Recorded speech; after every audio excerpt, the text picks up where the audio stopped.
first episode of TNA Impact In Reverse, and if you haven't guessed, today's subject is... There he is, right there.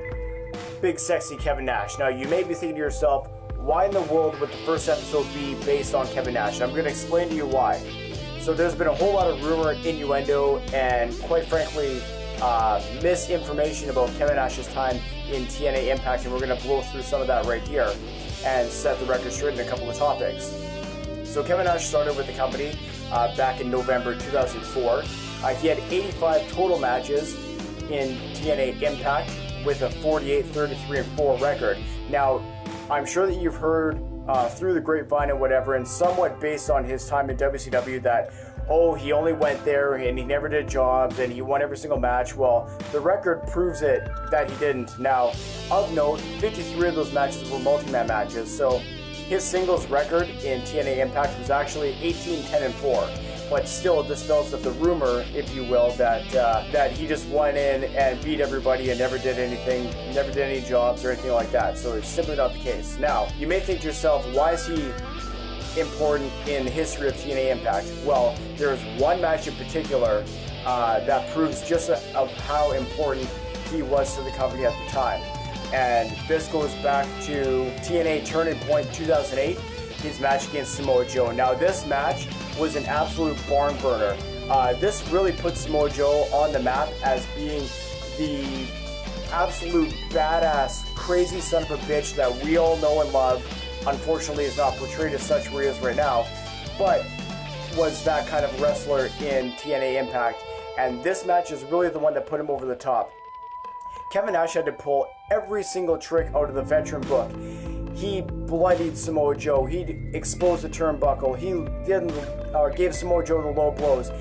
Samoa Joe is the first person ever to kick out of not one, but two jackknife powerbombs. That's how much in this match Kevin Nash put Samoa Joe over. And not only that, Kevin Nash did end up beating Samoa Joe in this match, but it was, like I said, after a low blow, two jackknife powerbombs, and it took Kevin Nash putting his feet on the ropes just to put Samoa Joe away. So really cemented Samoa Joe's legacy at that point in time in TNA Impact. So again, goes against the grain of Kevin Nash never doing anything for anybody but himself.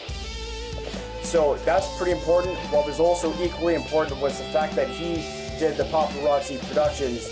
And now you may think that, oh, that didn't mean that much at the time, but you got to remember at that time, a lot of the X Division guys were simply cannon fodder for all the heavyweight guys. So Kevin Nash actually took it upon himself, believe it or not, to start this paparazzi productions kind of gimmick and showcase a lot of the personality and a lot of different traits that a lot of the X Division guys brought to the table. One in very particular, and we're going to get to him at a later date. But nonetheless, so like I said, Kevin Nash's record was what it was, 48-33-4 total. He was a two-time Legends champ.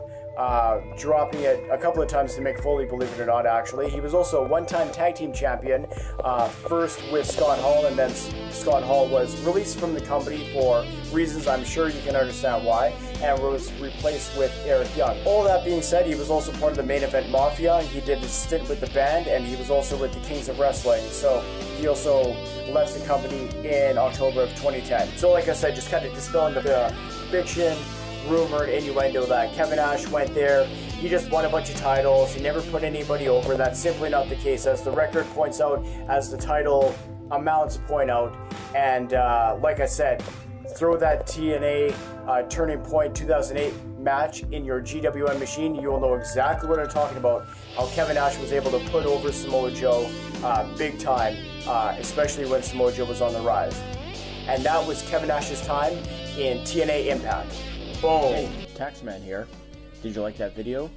If you did, make sure you throw a like on it. Also, make sure you hit that subscribe button. And if there's somebody or something that you want us to spotlight in the next episode, please make sure you leave a comment. Once again, please make sure you hit that subscribe button and tune in next time for another episode of TNA Impact in Reverse. Boom.